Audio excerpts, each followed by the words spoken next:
regrets aren't built on things that people people tried and failed, things they never did. Sure. And there's an awful lot of people out there that I wished I had expressed gratitude to, and it just changes your attitude and makes you feel good. So it's one of those positive things to do. It doesn't sound really important, but it could be one of those days where you're happy when you're sad that you might do that and hit the right person.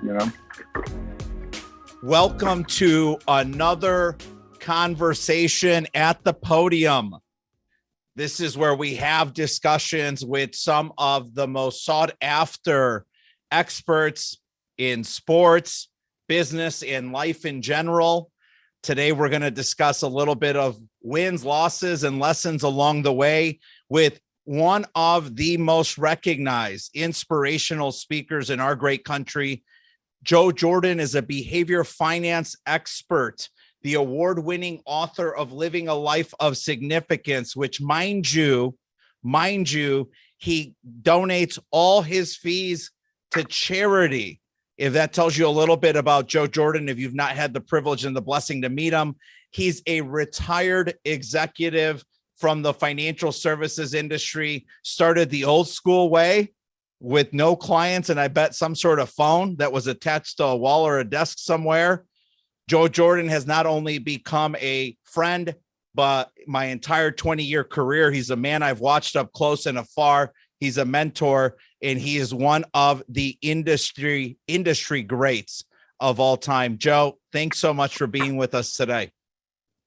It's great to be with you, Manny. Thanks for having me. I wanted to kick off by just sharing a quote I found online regarding the book. I want to just make certain that, hey, if you've not read Living a Life of Significance by Joe Jordan, it's worth the read. It's one of those books you can pick up and take on a 4-hour flight out west if you're from the East Side, or on a quick weekend trip, and you're not going to set the book down. I read this quote when I was doing a little bit of due diligence to just refresh myself on where you are with the book, but they said, living a life of significance, intrinsic value is not measured by how much money you make, but by the size of the problem you solve. And as a financial professional, Joe Jordan believes you are the modern day hero. Joe, let's start off by unpacking that a little bit. Sure. I'll give you the background to it. I mean, as you know, I had a varied career. I was a life agent. I ran insurance sales at Payne Webber. And for the young people out there, that was it's like a small Merrill Lynch. It was a wirehouse on Wall Street. Okay. And in the 80s, baby, it was different. And then I went to MetLife and I built their annuity business, and then little retail product development, started their fee-based planning. And so I watched the evolution of the business that went from just strict selling, very big product orientation. Everyone had their turf, and that's what they did. Insurance people did insurance, brokers did stocks and bonds, banks did banking. And then what was starting to happen, all of it was getting mixed around. Everyone was doing everybody's stuff, or trying to. But the impetus was only on the idea. The only reason people were doing it was to diversify their revenue stream. It had nothing to do with clients. And so my observation was that financial services as a whole was not very client-centric, and I always felt that would be a problem to us. Where do you think DOL came from and all of this other stuff? I mean, the trusting relationships weren't there. And then I bumped into a survey, Gallup survey. And it took a look at different professions by believability and ethics, and the only ones below us were Congress and car salesmen. Now that's a problem, and so that's where it was. And you know what the number one profession was? It was nurses, not doctors. Some people say doctors, nurses. Now that's 2012, so you can imagine what it's like now. Okay. So I said that's got to be a bend to go towards. So what I tried to do in life, living a life of significance, is that's what we do. And we don't spend enough time on it. Look, everyone's got to know the stuff and how it was and techniques, and they got to know all of that stuff. But we don't promote the idea of the complete positive impact that we have with people. And so I came to the conclusion that the business is not a story of numbers, and that's what it's turned into in our business. It's a number of stories, and that's the connection in terms of people being able to make a connection. So that's what I saw. And a more recent revelation to me is, guess what? Clients want to live a significant life. Mm-hmm. And so here's the, now that doesn't sound terribly profound, but I'm a little slow. Okay. So it took a while. And there's a great quote from one of the astronauts. He said, if you think going to the moon is hard, try staying home. So we're always dealing with people's numbers, but we're not dealing with the life changes that they have to begin to find out about. And that's a pretty, precarious role that people have to play. I mean, what happens if you used to be in Who's Who, and now people say, who is that, everyone thinks it's going to be this wonderful, fun time, and pleasure can't be sustained beyond the activity supporting it, but living a significant life can. So I think what's going to happen to the business is that where we're going to, because look, all of the products are commoditized at this stage of the game. It's a race to the bottom when you're dealing with numbers.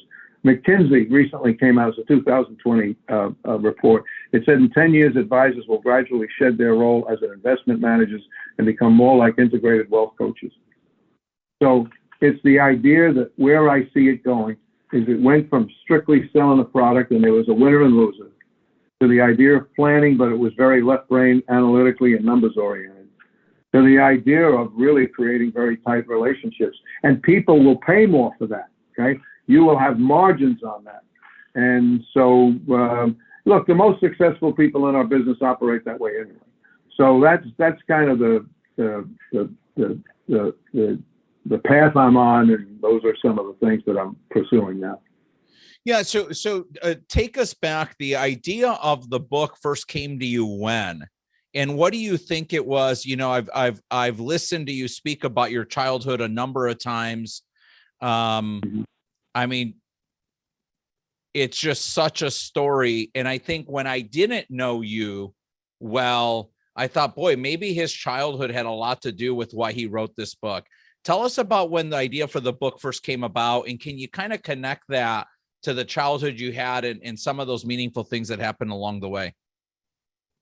Yeah, well, two things happened. One was when I saw that survey, I said, we got a real problem here, and we've got to really talk about and express it. And it was around the time I was coming to grips with my own family situation. My father was killed in a car accident very young. He was an advisor to Harry Truman. In fact, I have to tell you, my new show, we found on YouTube Harry Truman receiving the Democratic convention at the Democrat. He was running for president. The Democrats gave him the nomination. That's the word I was looking for. My father's sitting right behind him, and he must have been sitting on 4 phone books because for some reason he was up there. And on top of that, now with the YouTube, I never saw him move. I had pictures of him. You know what I mean? So the point I'm getting at is that my family, my mother had 3 kids by that time. I showed up in 51. He got killed in 52.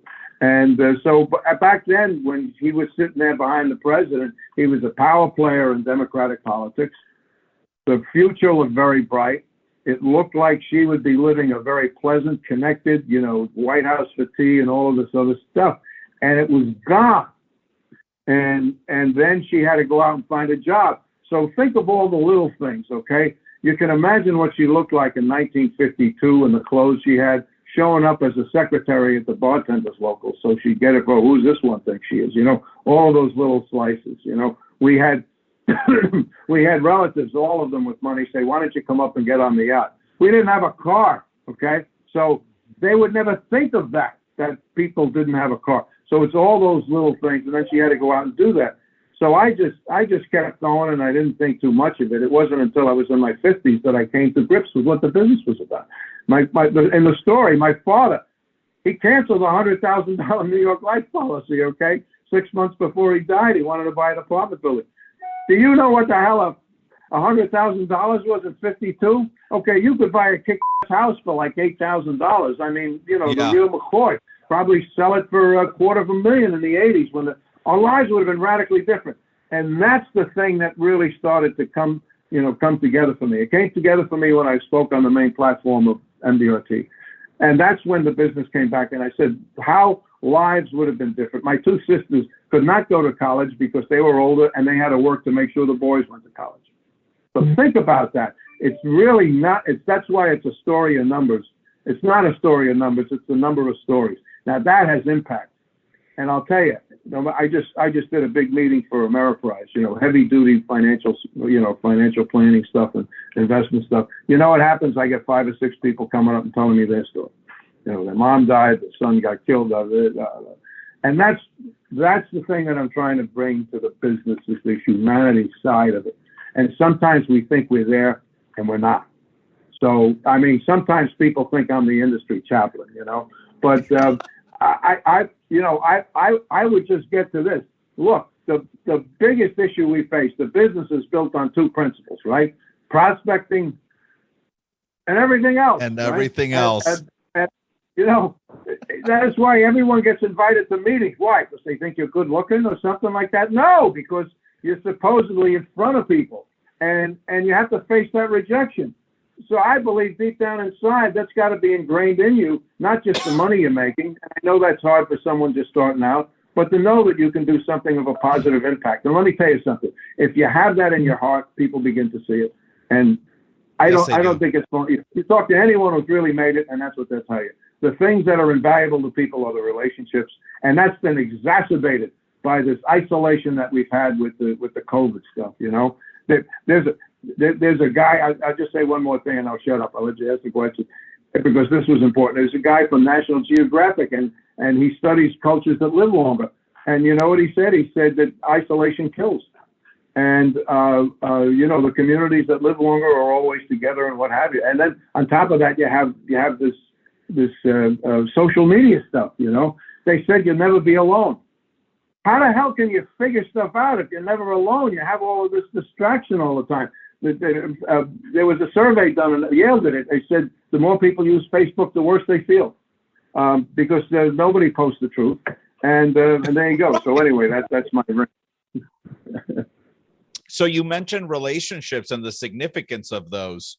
I've always wondered when I'm in conversation with folks at your level of success within any industry, and especially in life, but what was some of the best advice you got early on in your career, whether it was when you were running sales at Payne Weber, or even when you moved on to your executive role with MetLife? What's the best advice you've received throughout your career, and is it still relevant in today's world? Yes, it's the most important thing I think I learned was simplicity. Okay, and I think we have too much jargon. Part of that is compliance. I understand, and that it's well-meaning, but it sometimes gets in the way of people beginning to comprehend and understand. One of the biggest things that happened to me, I was supposed to introduce MetLife to financial planning. I didn't know anything about it, So fake it till you make it, right? So I called Nick Murray, because I heard about him, So love him. His first talk, he got up. Oh yeah, he's a great guy. He's really had an impact on my life. But scary guy, scary. So he gets up, and I'm ready to hear all the charts and graphs and all this other stuff like that. He's talking about it's all about behavior. And I said, what? And he's right. It's all about behavior. And, everyone talks about fees and all of this other stuff. Look, a well-timed intervention can be worth a decade's worth of fees. And it's happening right now. Okay, yes. You see where the market's going. At this time, the market's down. We're in bad territory. No one thought it would happen. And it's really about managing somebody's behavior. Those are the roles that we play, is the emotional connection. If you have none, you might as well be a robot. And so that's something that I think, and the world is changing towards that. The value added that you bring, just as McKinsey said, would be your relationship and almost getting to the point of where you're like a life coach. Let me pivot a little bit. I I believe you would agree. And obviously there's a lot of information out there saying that, our industry has a shortage of qualified people for financial services, right? It almost seems as if it's becoming more and more difficult to attract the right talent to live a life of servant leadership and helping people make good decisions with money so that they can win in life.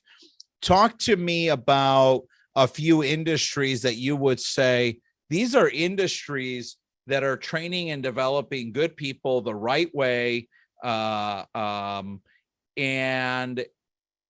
could be good career candidates for a career in financial services. Well, I've recently, again, as expansive as my experience has been, it's been kind of isolated to the financial services thing. The one thing that I found interesting, I'm starting to talk with banks, and banks seem to be very client-oriented, and it was interesting to watch because that was always a difficult culture merge, the sales culture and the service culture, and so that's been a very difficult thing. But if I had to look at it foundationally, what I found with banks for the most part, they tend to be very client-centric. That's what I've seen there. I'm not as sophisticated, seen a lot of other industries that were there. So that's firsthand knowledge of looking at it, that's why sometimes I'm used by them, because my stuff tends to be more client-centric. Again, it's back to the industry chaplain. But I think that's the foundational pieces that have to fundamentally change here. And I think we have to advertise it that way too, to people coming, especially younger people coming into the business, in terms of what it means. If that guy from New York Life that hounded my father and that thing came in force, our lives would have been radically different. And so how many times is that repeated? Right. Or the ability to tell people, look, I know the market's down 57%, but don't get out. Don't do that. And so it's those types of things. And I don't think we advertise that enough. And that's because we're still into the money you make and what have you. So we attract the wrong people and the behaviors there. So I don't know many other industries, but I would say I was stunned by the way the banking industry, in terms of my sense of that culture, was there. So maybe that's helpful. No, that's great. That's super helpful. Share with our listeners, we have a strong following of people in sales careers, if you will, across many different industries. Maybe share with some of our listeners, what are some of the most basic characteristics or core values that if you were starting an organization in our field today, these are some of the characteristics and core values that you would not compromise and expect from your people? Well, I think that you have to, make certain people know this is all about prospecting and getting in front of people, and that there's a lot of negativity that's associated with it. And so you have to have a system and a process, and that's important because, the systems really drive a business, but people drive the systems, and you have to get into a system and do that. And mine was the daily contact commitment. I didn't make it up. My manager made me do it in 1974. I had to ask 10 people a day to see me, and I was a bitch, and he checked the names, you've been calling Dr. Rabinowitz for 6 months. Maybe you should drop it by now, So it's one of those things. Yeah, I mean, I think I found in the 20 years that I've been doing this, I think I found that my lowest lows around activity and adding value to clients has often been at a time where I've got a really significant amount of self-defeating thinking going on in my mind. And it's just, I'm just not winning the war in my mind first. And because I'm not doing that, what was a great system 6 months ago, it now sucks because I'm executing without belief. What? It's like I'm happy when I'm sad, and that's, and look, I get there too. And then you just have to catch yourself, So if you don't have anything to fall back on, other than the pretense, or other than, and now you have this great escape. Let me see what's on LinkedIn, someone, so this thing's turned into a distraction, and it's not healthy for human beings.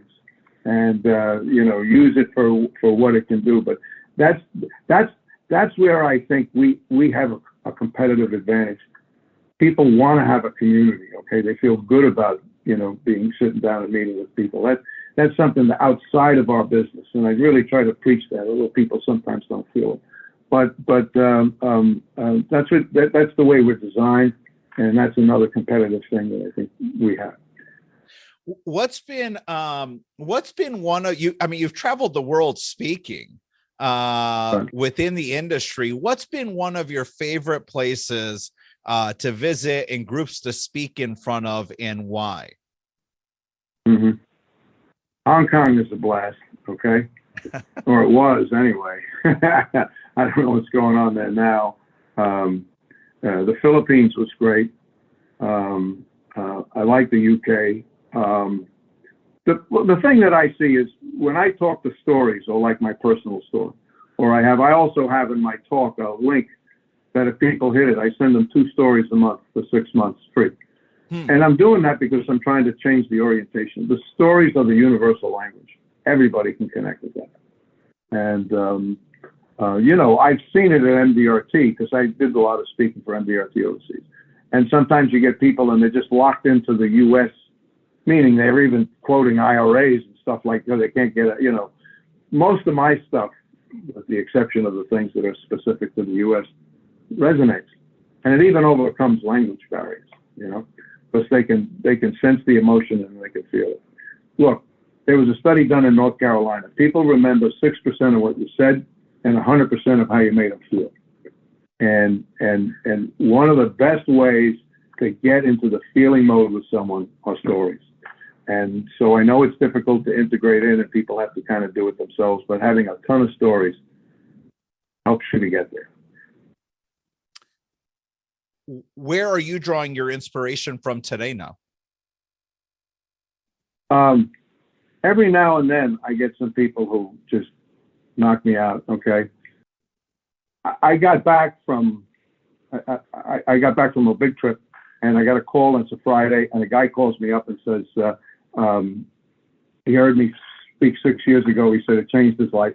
And he was attributing his success to me. And I've gotten calls like that before. But this guy does something different. He does a thing called Gratitude Fridays. And I mentioned that in my last talk with you guys, right? Every Friday he calls someone and expresses gratitude. I absolutely freaked out. I just freaked out. And so I've been doing it. So let me give some advice. If you want to really feel human and connected, take the time.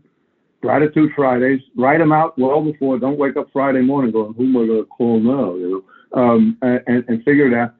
Some people take it. Some people can't talk. They can't believe they just got this phone call. And a lot of people say it's the nicest thing that's ever happened to me in a long time.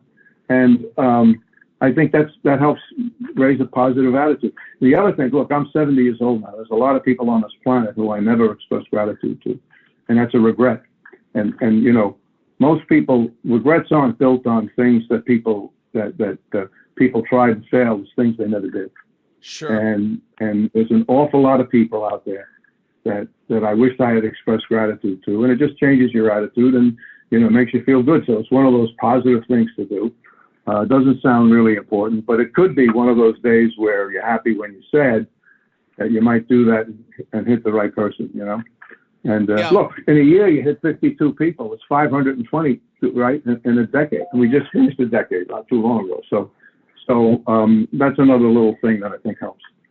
Yeah, what a great takeaway. And it was on my list of things I wanted to touch base with you on, because I noticed from listening to you speak and the clips that I see online from time to time, gratitude is intentionally woven into almost every talk you get, no matter what the topic has been. Right. Gratitude gets you out of yourself, right? That's what gratitude does, and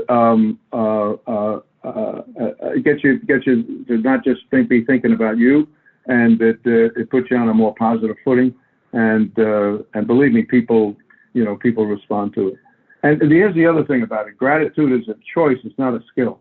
Yes. So you don't have to learn it. Yes. You can do it tomorrow. And then getting back to the idea of system, gratitude. Look, do I care if you make it Gratitude Thursday? Go ahead. All right. But whenever you do something, it's got to be something that's repeatable. And it's also good that you can go to someone who oversees it, and you can tell them who did you speak to today. You can tell them that. So anyway, I think that it's a small secret. A lot of people just go through one ear and out the other. I think it's a very easy thing to do and powerful. Yeah, I love that. And so normally at the beginning of the conversations, I would have started with a few of the basic questions I always ask our guests. I want to do a little rapid fire with you as we come up on our time together today, if you don't mind. So humor me. Favorite childhood superhero? Oh, wow. I would say it was Green Lantern. Why that was the case, I don't know. Maybe I liked his outfit or what have you, instead of Superman or Batman. But I don't know. Green Lantern seemed to turn me on for some reason. I love it. What's your favorite color? My favorite color is orange. A story behind that? There is no story. I just like orange. Love it. I don't know why. Favorite afternoon snack? Oh, Kit Kats. I've done like 100 of these. That's never been brought up. I love it. Last one. Favorite musician or record or song? Oh, favorite musician, record, or song. I guess Tiny Dancer from Elton John. For some reason I fixated on that. I've always, my favorite quote from you is the one about prospecting and everything else. I don't know why. Every time I've heard you say that, I just laugh that the two most important things we can all do is prospect and then everything else. Any last piece of advice you have on prospecting? Well, again, it's just a question of setting up the right process that's there. I'm not a social media expert, so I can't tell you how to use LinkedIn effectively or what have you, so I can't do that. You just have to have some form of a system to make certain that it happens, and it's repeatable, and you do it, and you make up for when you don't do what you were supposed to do. And again, people's calls, oh, that's all. Well, you can go out and walk into stores, or you try to put yourself into meetings that you get to meet a lot of people. So I think that's the core issue, which is the idea of prospecting and everything else. We put a lot of emphasis on everything else. And again, people remember 6% of what you tell them and 100% of how you made them feel. I love it. Folks, you heard it here first. It's not the story of numbers. It's the number of stories. The two most important things we can do in sales is prospect and then everything else. And if we're going to prospect, let's have great systems ran by great people. Joe Jordan, one of the most inspirational speakers of my lifetime, author, Living a Life of Significance. And don't forget this last one. Living a life of significance, intrinsic value is not measured by how much money you make, but by the size of the problem you solve.